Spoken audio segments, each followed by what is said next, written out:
नहमदुहु व नसल्ली व नसल्लिमु अला रसूलिल करीम अम्मा बाद फ़अऊज़ु बिल्लाहि मिनश्शैतानिर रजीम बिस्मिल्लाहिर रहमानिर रहीम। नाज़रीन, आज एक इंतहाई अहम मसला रोज़ेदार के लिए ज़िक्र करने वाला हूँ, जो हमारे अक्सर लोगों की गलतफहमी और गलती की वजह से बेचारे सारा दिन भूखे भी रहते हैं, प्यासे भी रहते हैं, कामकाज भी करते हैं, तमाम दिन वो रोज़े की हालत में रहते हैं, मगर बदकिस्मती से वो रोज़े के सवाब को नहीं पा सकते, उनका रोज़ा नहीं होता।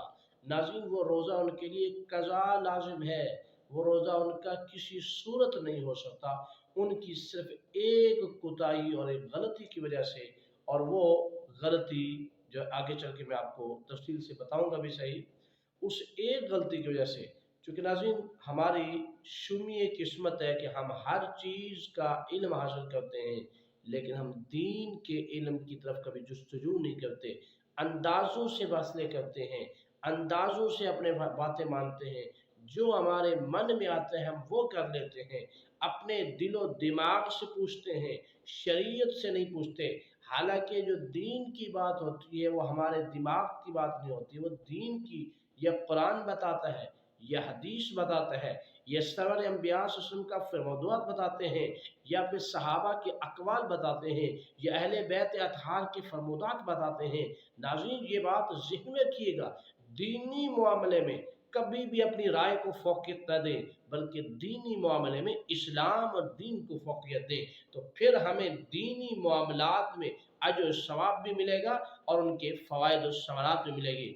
आज बहुत सारे लोग हमसे ये सवाल करते हैं कि हम इतने अरसे से इबादत कर रहे हैं मगर तासीर नहीं मिली। अरे भाई, तासीर कैसे मिलेगी? चूँकि हमने दीनी मामलात में दीन से रहनुमाई नहीं होती, अपने ज़ाती मिजाज ज़ाती ख़याल को अपनाया होता है। यही वजह है कि इबादत उस अंदाज में नहीं कर रहे होते जिस अंदाज में शरीयत ने बताया है, हमें अल्लाह उसके रसूल ने बताया है, इसलिए उसकी सवारात नहीं मिल रहे। तो नाज़रीन, इसी तरह रोज़ा रख कर भी हम एक गलती ऐसी कर बैठते हैं कि उस एक गलती की वजह से पूरा दिन बेशक भूखे रहे, प्यासे भी रहते हैं और तमाम किस्म के मामलात को देखते हैं कि हम रोज़े की हालत में हैं, मगर नाज़रीन उनका रोज़ा बिल्कुल नहीं होता।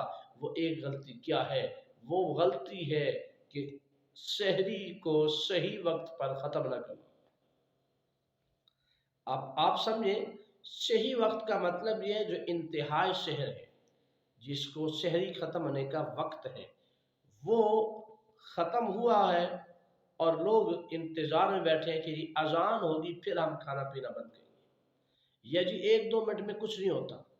अरे भाई, 1-2 मिनट पहले बंद करने में तो कुछ नहीं होता, 1-2 मिनट लेट होने का कुछ नहीं होता, ऐसा नहीं है। सहरी का जो एग्जैक्ट वक्त है उससे पहले आपको सहरी बंद करनी चाहिए, सहरी के एग्जैक्ट वक्त के बाद नहीं बंद करनी चाहिए।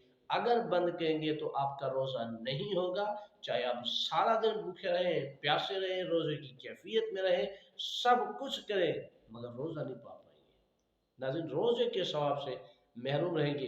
तो इसलिए नाज़रीन, मैं जो इंतहाई मुअद्दिबाना तरीक़े से आप लोगों को मशवरा दूंगा कि सहरी वक्त पर ख़त्म करें, और सहरी के ख़त्म होने के बाद अगर अज़ान नहीं हुई तो ये मत समझें कि अज़ान हमारी सहरी के ख़त्म होने की दलील है। और ये भी समझिएगा कि अगर कोई सहरी के वक्त के सही वक्त के ख़त्म होने के फ़ौरन बाद अज़ान देता है तो उसकी अज़ान नहीं होती। अज़ान का जो सही वक्त है वो सहरी के ख़त्म होने के कम अज़ कम 8 से 10 मिनट वक्फे के बाद है। और अगर फ़ौरन कोई सहरी के ख़त्म होने के बाद अज़ान दे तो भी दुरुस्त नहीं है। अगर कोई 10 मिनट तक अज़ान का इंतज़ार करता है, उसी दौरान खाता भी रहता है, तो भी उनका रोज़ा नहीं हो सकता। तो सहरी के वक्त को ख़ास तौर पर ज़हन में रखिए। अब नाज़रीन का ये सवाल होगा कि ये सहरी का वक्त कब ख़त्म होता है? तो नाज़रीन, ये डिजिटल दौर है, आज हर घर के अंदर इंटरनेट मौजूद है, मोबाइल की सूरत में मौजूद है, किसी सूरत में मौजूद है।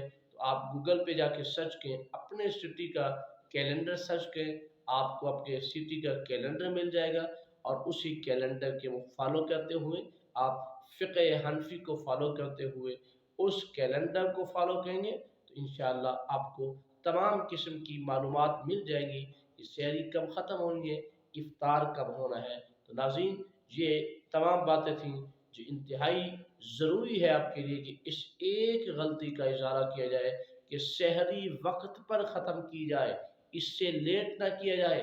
1 منٹ